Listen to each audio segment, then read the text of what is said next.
Prepare to embark on a great and exciting journey, as you have chosen to be self-initiated into the sacred mysteries. The powers of the universe have been delicately rearranged to garner the synchronicities which brought you to this film. Join us as we explore an age-old science and unravel the truths behind an art which has been shrouded in secrecy until now.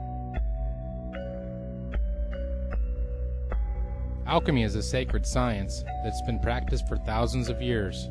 Many would argue it's as old as civilization itself. The word alchemy translates al, Kemet, or from Egypt, as Egypt was well known as Kemet in ancient times.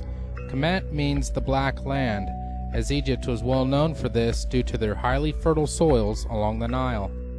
The term alchemy comes from the Arabic al-Chem, which in turn is said to come from the Egyptian Chem, meaning black, and referring to the Egyptians' own name for their country, Kemet, the Black Land.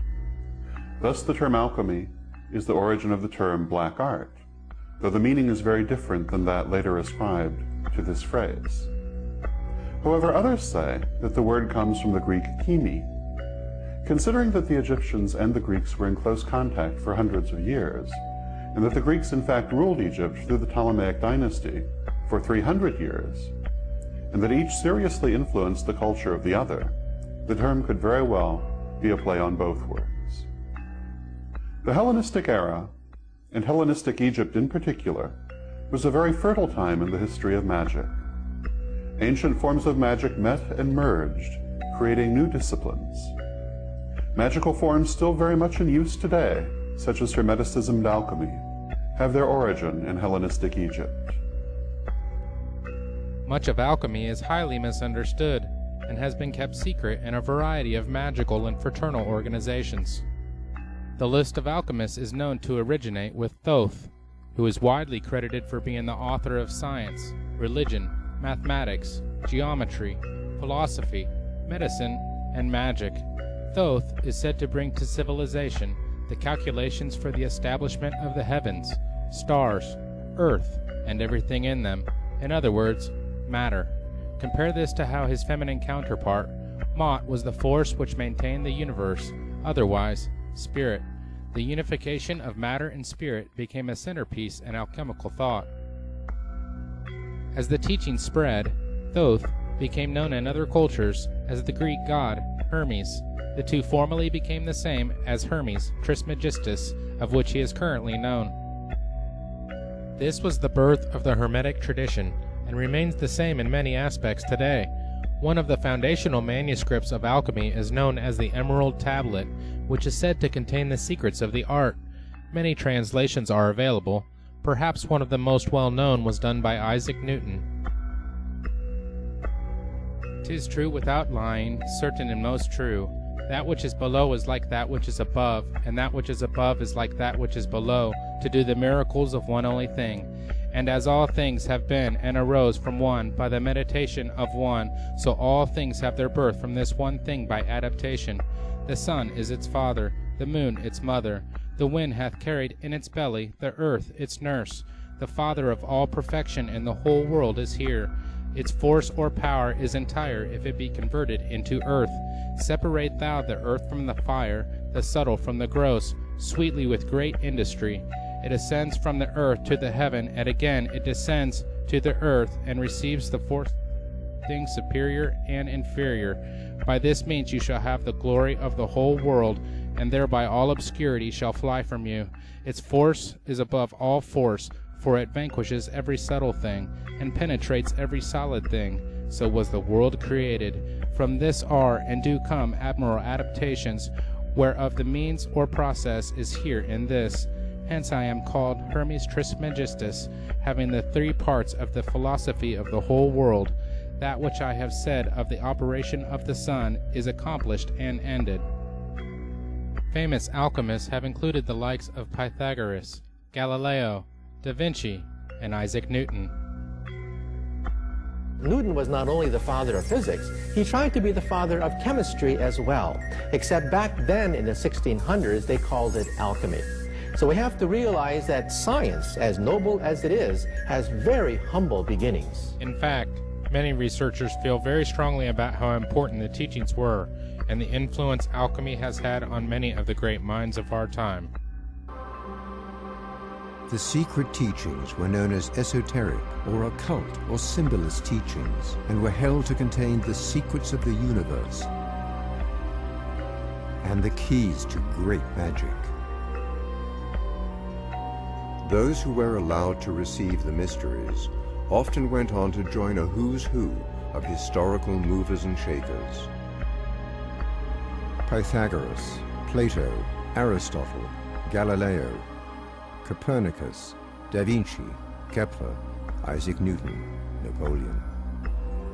They were rewarded for their pursuit of the ancient wisdom with not just knowledge, but a new way of thinking that allowed them to write their names in human history. Hermeticism and the writings from the Hermetica were held to be the Western retelling of the wisdom from the mystery schools. They contained, albeit in a degenerated form, strains of the ancient wisdom said to have been passed down from the gods. There are fragmentary Hermetic texts dating from, dates in dispute, but dating from 3rd, 2nd, 1st centuries AD, in which the language and mode of expression is ancient Greek, but the subject matter is, if not entirely, largely derived from, or actually a part of, the ancient Egyptian doctrine of the transformation of the soul. This is the basis of the Hermetic belief, and it then proliferates into those various disciplines, is practiced in one form or another throughout Islam, percolates up into Western Europe in the Italian Renaissance, and then occupies much of the minds and hearts and studies of major Renaissance figures, up to and including Isaac Newton, who actually spent much more time of his life studying alchemy and number symbolism than he did studying what would now be modern science. This is an acknowledged fact that is seldom acknowledged by modern scientists. But as a matter of fact, Newton might be called not one of the last, certainly, but one of the most eminent of the Hermeticists. The alchemist's journey is known as the Great Work and is broken down into several chemical, psychological, physiological, societal, and planetary levels. The alchemists work with what is known as the 3 primes, or tria prima. These are sulfur, the omnipresent spirit of life; mercury, the fluid connection between the high and the low; and salt, base matter. The 4 elements are also very important to the alchemist and stand as primary principles: fire, water, earth, and air. All play an integral part in the alchemist's studies. The alchemist is familiar with 7 primary metals which are ruled, influenced, or dominated by 7 planetary influences used in alchemical work. They are gold, dominated by the sun, which provides energy and life to everything in the solar system. The sun is our sense of self, our willpower, organizing ability, self-integration, energy levels, vitality, and success. The sun corresponds to the heart, spinal column, vision, and distribution of heat in the body. Silver, dominated by the moon, which influences water, growth, fertility, conception, emotions, instinct, subconscious, psychic phenomenon, collective consciousness, rhythms and cycles, genetics, and cultural heritage. The moon corresponds to the brain, female organs, stomach, and all fluids in the body. Copper, dominated by Venus, which influences herbalism, spagyrics, magic, arts, music, poetry, design, theater, harmony, proportion, integration, meditation of opposites into a whole, odors, perfumes, and love. Venus corresponds to the skin, kidneys, perspiration, transformation and enrichment of substances within the body, sexual organs, and smell. Iron, dominated by Mars, which influences intense and often violent energy that brings dynamic power to all it encounters. It increases psychic ability as well as motion and power in the physical realm. Mars corresponds to the muscular system, male sexual organs, marrow, blood formation, adrenaline, and the purging of the body to maintain health. 10. Dominated by Jupiter, which influences good health, wealth, philosophical and religious matters, ceremony, and the enjoyment of life. Jupiter corresponds to the liver, arteries of the stomach and abdomen, digestion and assimilation of oxygen and nutrition, antibiotic functions, cell growth, and general energy levels. Mercury, dominated by Mercury, which influences communication, commerce, initiation into the mysteries, alchemy, Kabbalah, astrology, magic, writing, transmission of information, nerves, dexterity, mental skills, and speedy distribution of energy. Mercury corresponds to the nerves, speech, hearing, coordination between thoughts and speech or actions, throat, thyroid, nervous system, and spinal fluid. Lead, dominated by Saturn, which influences old age, chronic disease, karma, and learning. Saturn corresponds to the bones, teeth, spleen, hair, minerals in the body, joints, and flexibility. Calcination is the first of the following 7 major operations in the alchemy of transformation. Chemically, the calcination process involves heating a substance in a crucible or over an open flame until it is reduced to ashes. In the Arcanum experiment, calcination is represented by sulfuric acid, which the alchemist made from a naturally occurring substance called vitriol. Sulfuric acid is a powerful corrosive that eats away flesh and reacts with all metals except gold. Psychologically, this is the destruction of ego and our attachments to material possessions. Calcination is usually a natural humbling process as we are gradually assaulted and overcome by the trials and tribulations of life, though it can be a deliberate surrender of our inherent hubris gained through a variety of spiritual disciplines that ignite the fire of introspection and self-evaluation. Physiologically, the fire of calcination can be experienced as the metabolic discipline or aerobic activity that tunes the body, burning off excesses from overindulgence and producing a lean, mean fighting machine. Calcination begins in the base or lead chakra at the sacral cup of the base of the spine. In society, the calcination is expressed in the lives of revolutionaries, conquerors, and other warriors who try to overthrow the status quo. On the planetary level, it is the fire of creation, the formation of a livable environment from molten matter and volcanic ashes.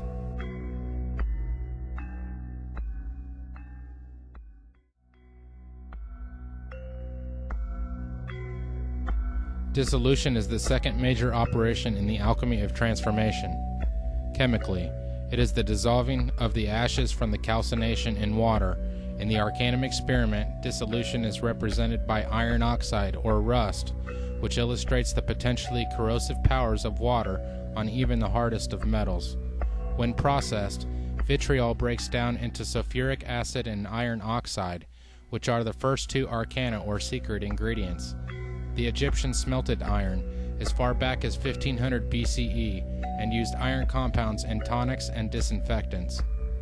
Psychologically, this represents the further breaking down of the artificial structures of the psyche by total immersion in the unconscious, non-rational, feminine, or rejected parts of our minds. It is, for the most part, an unconscious process in which our conscious minds let go of control and allow the surfacing of buried material. It is the opening of the floodgates and generating new energies from the waters held back. Dissolution can be experienced as flow, the bliss of well-being, and actively engaged in creative acts without traditional prejudices, personal hang-ups, or established hierarchy getting in the way. Physiologically, dissolution is the continuance of the Kundalini experience, the opening up of energy channels in the body to recharge and elevate every single cell. Dissolution takes place in the genital or 10 chakra and involves the lungs and spleen.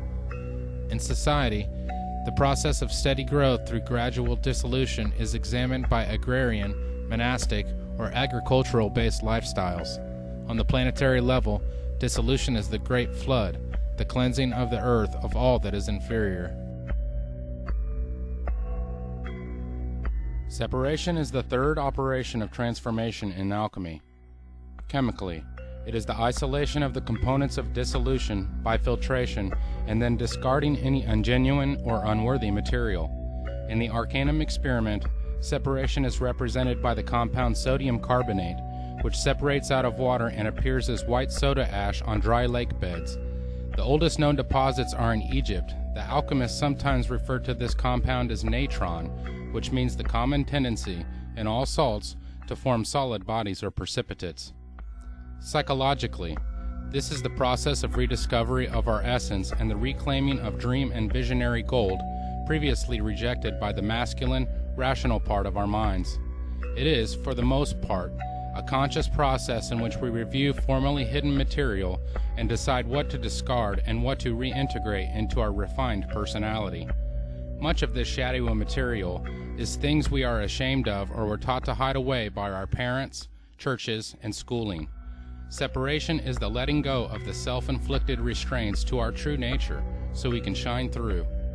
Physiologically, separation is the following and controlling the breath in the body as it works with the forces of spirit and soul to give birth to new energy and physical renewal. Separation begins in the navel or iron chakra, located at the level of the solar plexus. In society, separation is expressed as the establishment of clans, cities, and nationalities. Separation on the planetary level is represented by the formation of land masses and islands from the powerful forces of air, water, earth, and fire. Conjunction is the fourth of the 7 operations of alchemy. Chemically, it is the recombination of saved elements from separation into a new substance. In the Arcanum experiment, conjunction is symbolized by a nitrate compound known as cubic saltpeter or potassium nitrate, which the alchemists called natron, or simply salt. Blue-colored natron acid, or aqua fortis, was made by mixing potassium nitrate with sulfuric acid and was used to separate silver from gold. The inert residue precipitated from the acid during the reaction, like a child being born. Psychologically, it is the empowerment of our true selves, the union of both masculine and feminine sides of our personalities into a new belief system or intuitive state of consciousness. The alchemists referred to this as the lesser stone, and after it has been achieved, the adept is able to clearly discern what needs to be done to achieve lasting enlightenment, which is the union over the self, and often synchronicities begin to occur and confirm that the alchemist is on the right track. Physiologically, conjunction is using the body's sexual energies to perform transformation. Conjunction takes place at the level of the heart or copper chakra. In society, it is the growth of crafts and technologies to master the environment. On the planetary level, conjunction occurs when primordial life forms are created from the energies of the sun or lighting. Fermentation is the 5th operation in the alchemy of transformation. Fermentation is the 2-step process that begins with the putrefaction of the hermaphroditic child from the conjunction, resulting in its death and resurrection to a new level of being. The fermentation phase then begins with the introduction of new life into the product of conjunction to strengthen it and ensure its survival. Chemically, the fermentation is the growth of a ferment bacteria in organic solutions, such as occurs in the fermenting of milk to produce curds and cheese, or in fermenting of grapes to make wine. In the Arcanum experiment, the process of fermentation is represented by a compound called liquor hepatis, which is an oily, reddish-brown mixture of ammonia and the rotten egg-smelling compound hydrogen sulfide. Egyptian alchemists made ammonia by heating camel dung in sealed containers and thought of it as kind of a refined mercury that embodied the life force. Liquor hepatis means liquor of the liver, which they believed was the seat of the soul, and the color they associated with the compound was green, the color of bile. Surprisingly, liquor hepatis exudes a wonderful fragrance, and the alchemists made a perfume of it called balsam of the soul. Psychologically, the fermentation process starts with the inspiration of spiritual power from above that reanimates, energizes, and enlightens the alchemist.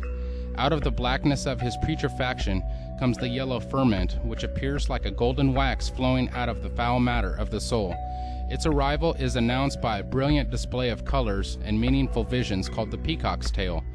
Fermentation can be achieved through various activities that include intense prayer, desire for mystical union, breakdown of the personality, transpersonal therapy, psychedelic drugs, and deep meditation. Fermentation is the living inspiration from something that is totally beyond us. Physiologically, fermentation is the rousing of living energy, chi or kundalini, in the body to heal and vivify. It is expressed as the vibratory tones and spoken truths that emerge from the throat or Mercury chakra. In society, the fermentation experience is the basis of religion, and on the planetary level, it is the evolution of life to produce higher states of consciousness.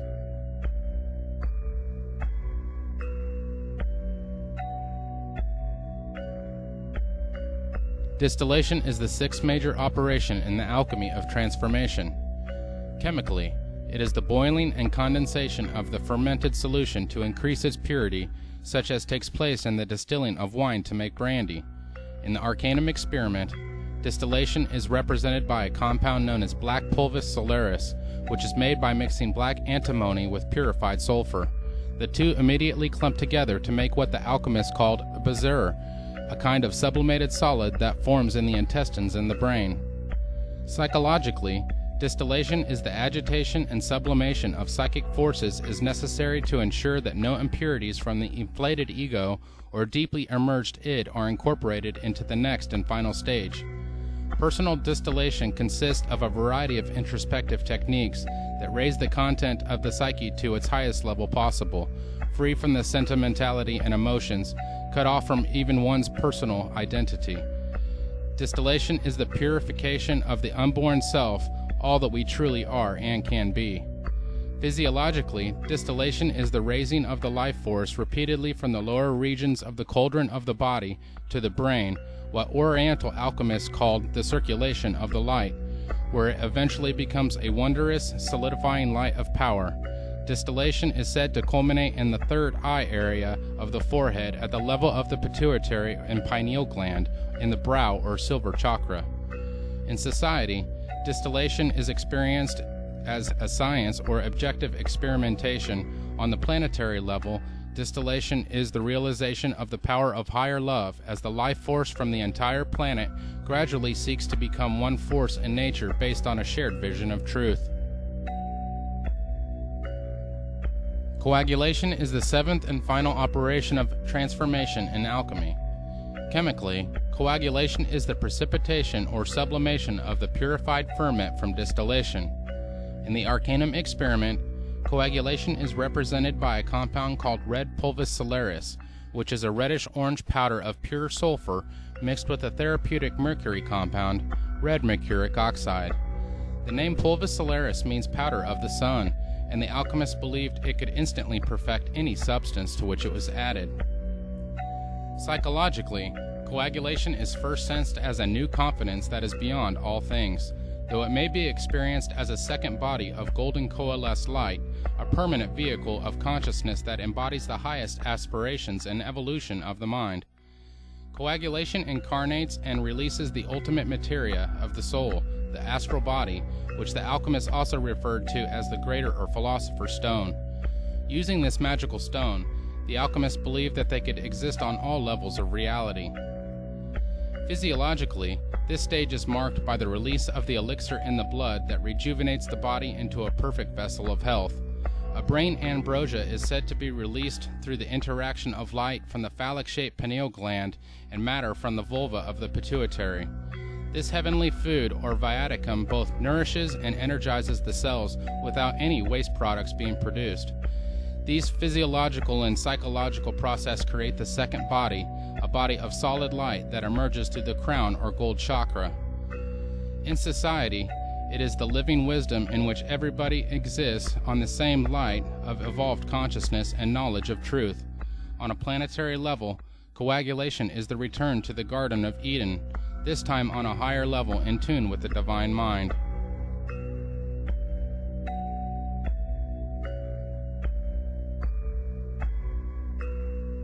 Most people have a very mistaken view of what alchemy is, based largely upon the caricatures of its enemies and the misunderstandings of the uninformed. The image of the alchemist, as benighted proto-chemist, vainly bent on turning lead into gold, totally misses the point of alchemical thought. It is true the Western alchemists, like their Chinese counterparts, did work with a variety of substances to try and create various elixirs and arcane effects, including the idea of transmutation of base metals. However, this was a small aspect of alchemy, and to define alchemy by this is like defining Taoism as the search for the elixir of immortality. It misses the real point altogether. In reality, alchemy was and is an advanced spiritual discipline, closely related to modern Wicca in its concepts and images. These concepts and images were presented in largely coded form so that they could be read by the unenlightened as relating to chemistry and physical operations, and by the enlightened as a system of spiritual wisdom. Thus, the true alchemist was not trying to turn ordinary lead into gold, though the casual observer might reasonably think so from how things were presented. Rather, they were striving to turn the lead of an ordinary and undeveloped consciousness into the gold of a fully realized and enlightened soul.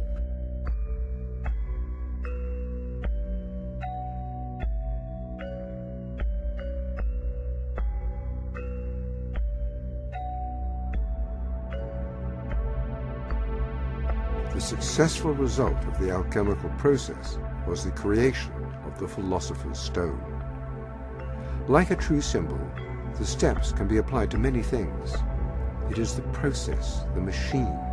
What you put into it metaphorically will undergo the archetypal steps if carefully attended by the alchemist and culminate in a higher state, the alchemical gold, charcoal into diamond.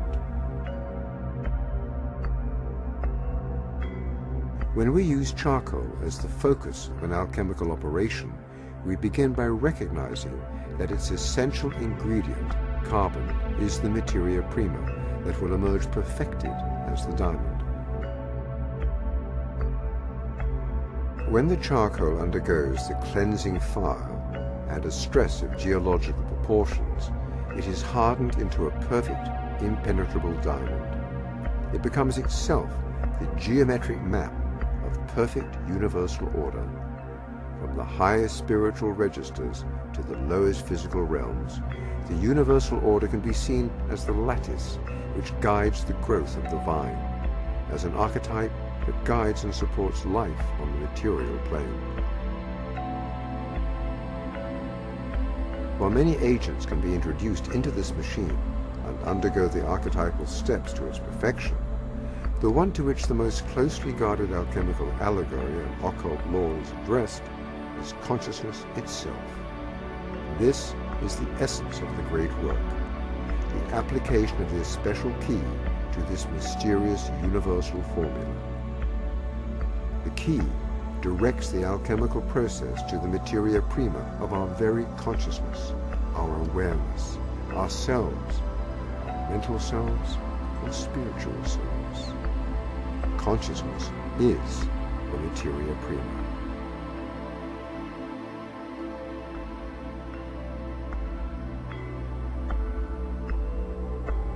While the value of creating alchemical glass or alchemical gold may seem more obvious, one might ask, what is the benefit of applying the alchemical steps to consciousness?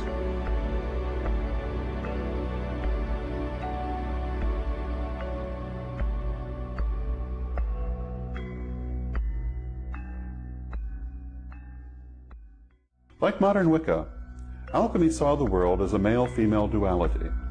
Alchemical ideas about this duality are strikingly similar to Wiccan ideas about goddess and god. The masculine polarity was thought of as red and fixed, the feminine polarity as white and volatile. The union of these two produced the physical world. The great work, or alchemical marriage, was the quest to unite and transcend this duality. It is the great work, which is often mistakenly described as the quest to transmute base metals. The great work began with what is termed materia prima. This is the ordinary state of being, the lead in the analogy. The great work ended in the creation of the philosopher's stone. This is enlightenment, or the gold of the analogy.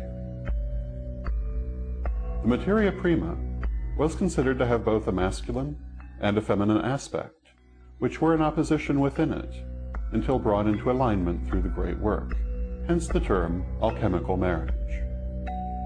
The great work has three main parts: the nigredo, the albedo, and finally the rubedo. These correspond to the sacred colors of the Wiccan goddess: black, white, and red. In addition, a fourth stage, called the cauda pavonis, marked the transition between nigredo and albedo. Symbolically, the materia prima was placed into an athanor, or alchemical furnace, which subjected it to steady pressure and reduced it to its constituent parts. This residue was the nigredo, the destruction of preconceived forms considered necessary for new growth to occur. What this really means is that before one can grow spiritually, one must first eliminate old ideas and limitations. As the Zen Buddhists say, only an empty bowl can be filled. Alchemists described this principle through the maxim, "No generation without corruption," an idea similar to the Wiccan "to rise you must fall." New growth cannot take place until the old is cleared away. The nigredo then fermented until at length the cauda pavonis occurred. This was portrayed as a light show of many colors. This means that when we have purified ourselves of old ideas, we may then experience many new ideas, and indeed will at first run riot with them, learning all we can from all sources.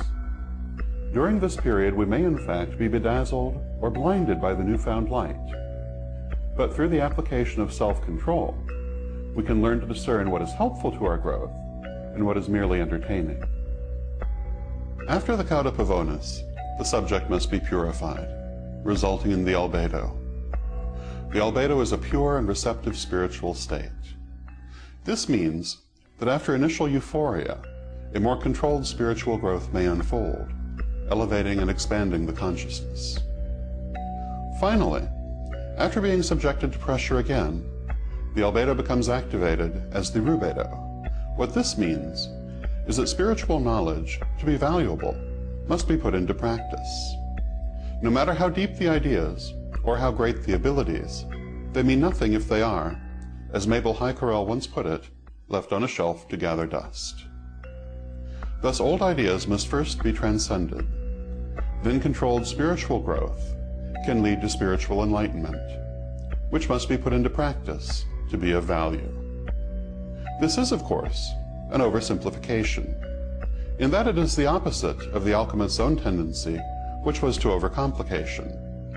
Like the ceremonials, alchemists phrased their writings in intentionally obscure wording, ostensibly to shield their teachings from those they considered unworthy.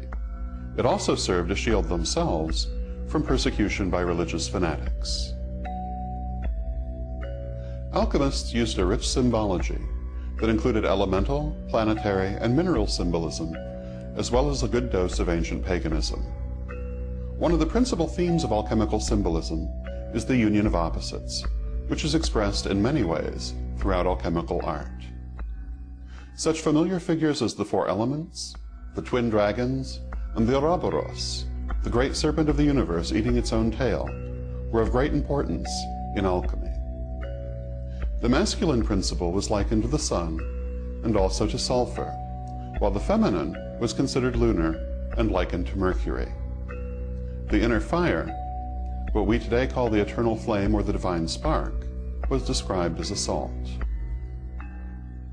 It is this mineral symbolism above all which has led to the idea that alchemy was entirely concerned with protochemistry operations. True, alchemists did engage in such protochemistry operations in the belief that it would shed light on their spiritual operations under the credo, as above, so below, which is a principal pillar of alchemical thought, as of modern Wiccan thought. However, it was a dilettante alchemist who misunderstood the spiritual nature of the teachings and turned instead to chemical operations, not realizing that they were a code for higher knowledge. And now we can see the big picture coming into focus. Could that spark of consciousness in us all be connected to spiritual enlightenment? And by intense focus on the development of consciousness, could alchemists truly reach these levels? Even modern science is beginning to tell us a great deal about our consciousness and its connection to the rest of the infinite universe. Our knowledge of the power of the human brain has seen great strides in recent years, and possible interactions with certain glands such as the pineal are continually being investigated with many successes.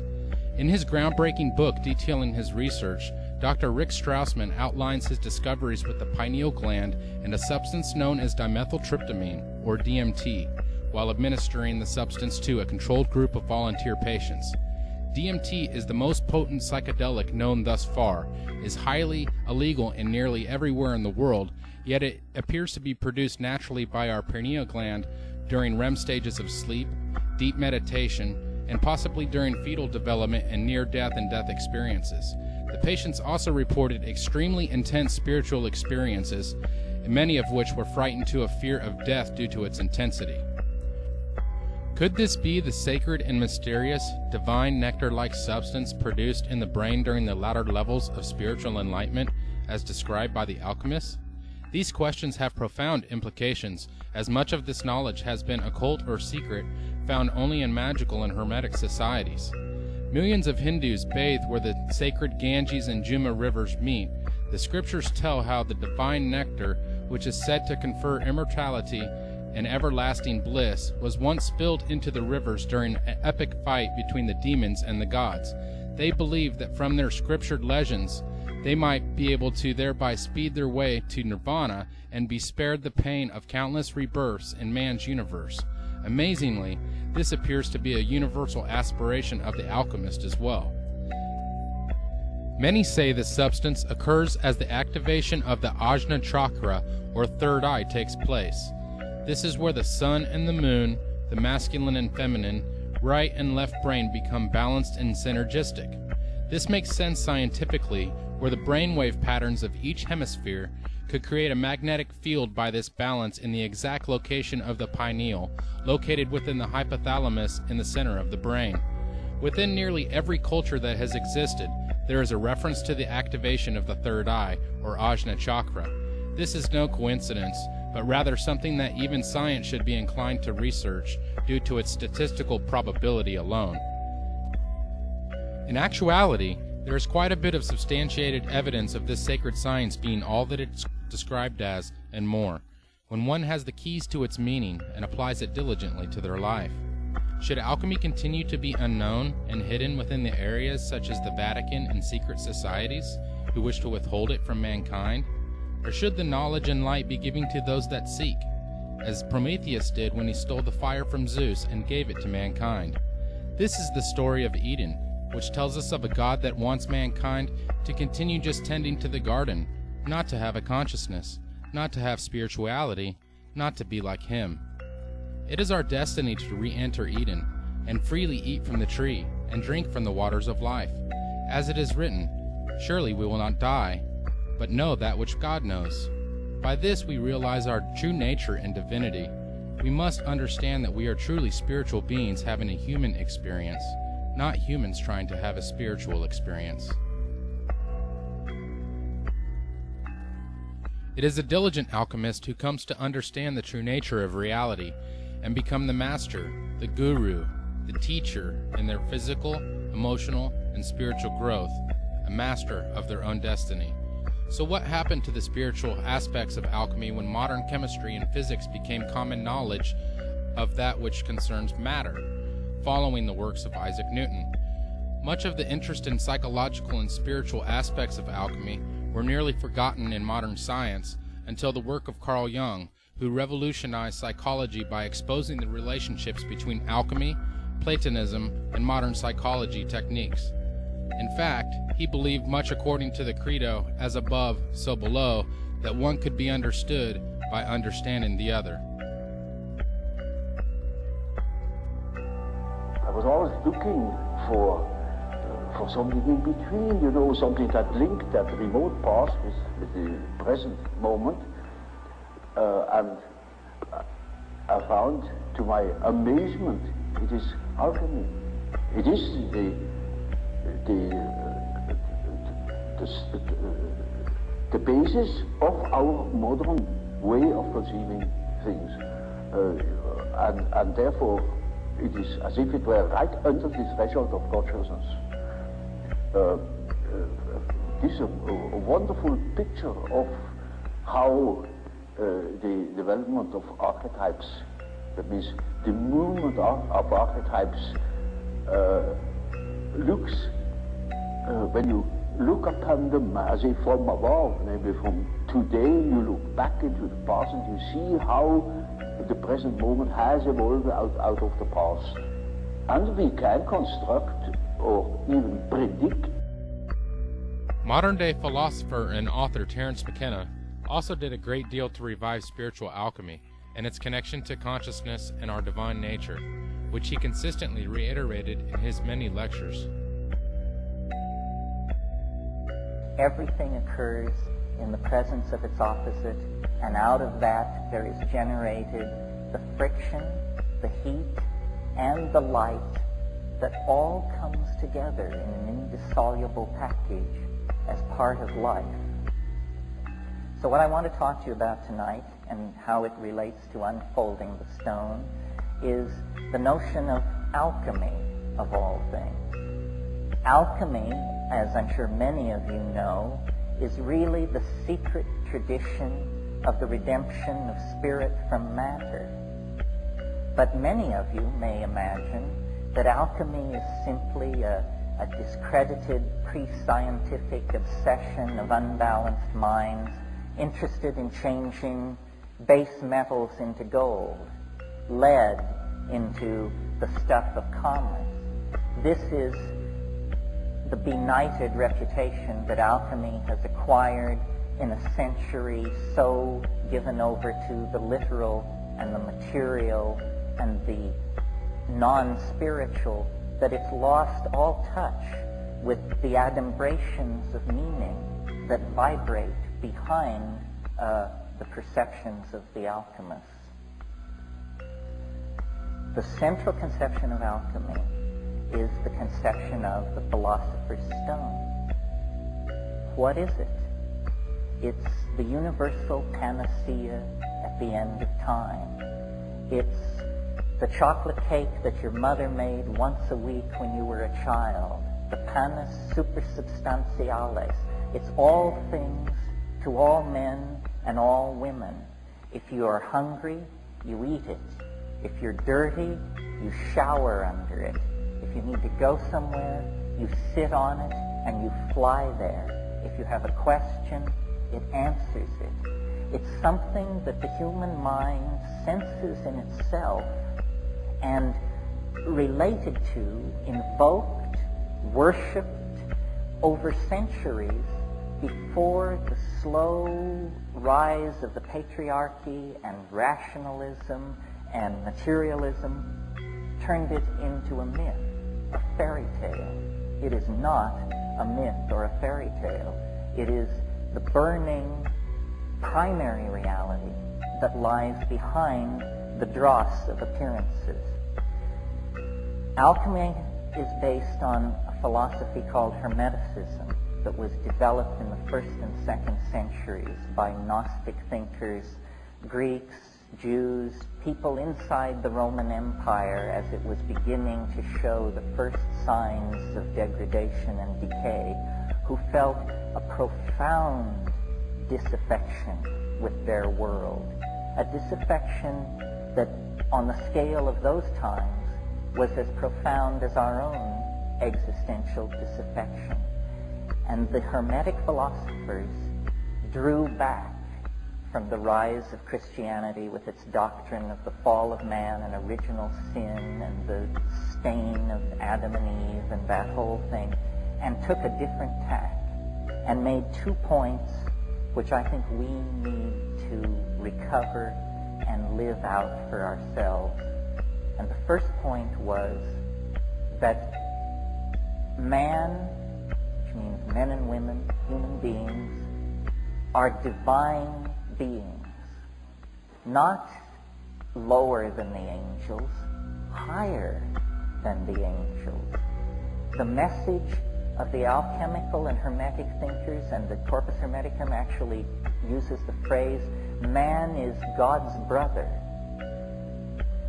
We have no idea what it would mean in our own lives if we could throw off the notion of ourselves as fallen beings. We are not fallen beings. When you take into your life the gnosis of the light-filled vegetables, the psychedelic plants that have stabilized the sane societies of this world for millennia, the first message that comes to you is you are a divine being. You matter. You count. You come from realms of unimaginable power and light, and you will return to those realms. The second point that these philosophers wanted to make was that fate can be overcome. Fate can be overcome.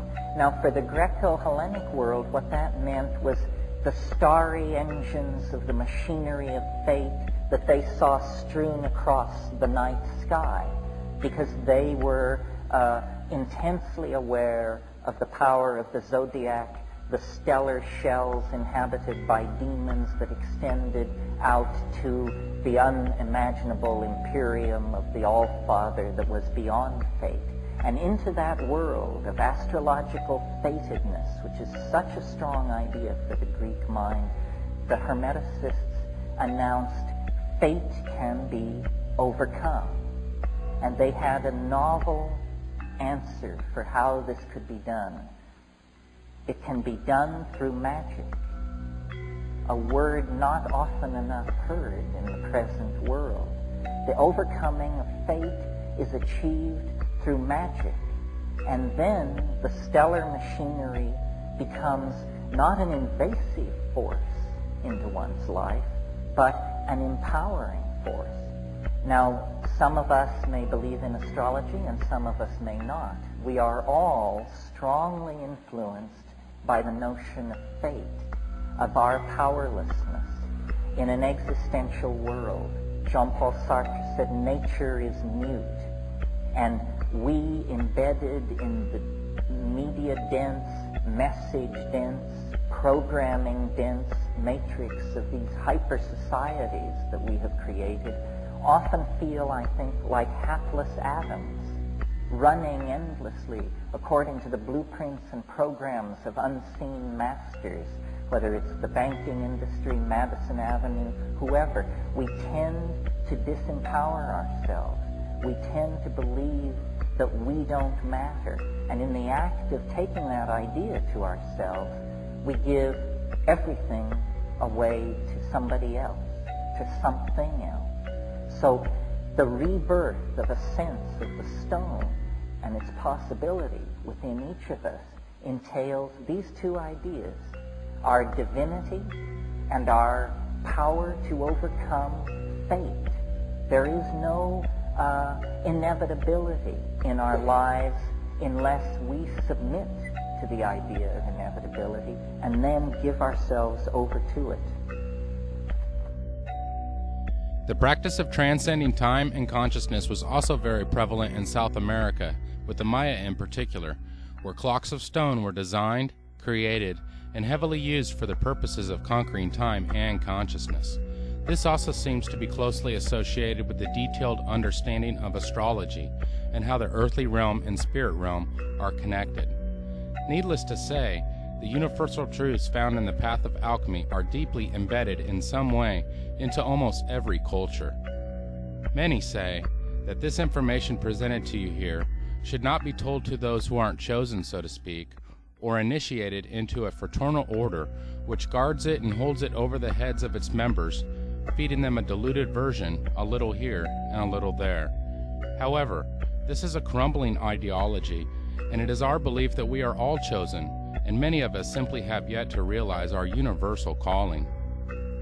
In later films, we will discuss this and a variety of other subjects in more detail as to the history and practical application in these areas. We hope that you have enjoyed this film and that it has cleared up some of the misconceptions about this very sacred science, the great work, and Alchemy, Sacred Secrets Revealed.